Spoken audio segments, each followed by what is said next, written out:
Today, anybody who's watching TV at 11 a.m. is going to see and hear the very same alert. It's the first nationwide emergency alert test. KCRA3's Brian Hickey explains how this one is different and what you need to know.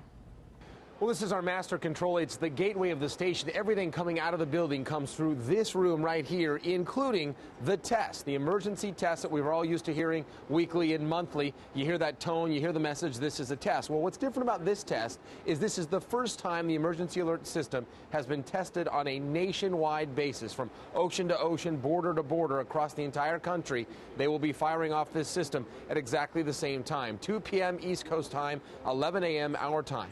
The test is expected to last about 30 seconds, and we're told in some areas it may not exactly look like a test. You'll see a message that says this is an emergency activation, but they want you to know that, again, today at 11 o'clock West Coast time, Pacific Standard Time, this will be just a test of the emergency alert system. You might ask, why now? Well, it's the end of hurricane season, and it's before severe winter weather hits, and they want to make sure that this system is working. And again, since the inception of the system, it's the first time they've ever tested it on a nationwide basis. And they say it's not a pass or fail, but simply a way of checking it and seeing if there are ways that they can improve it in case the federal government or the president ever needs to alert the nation of a national disaster.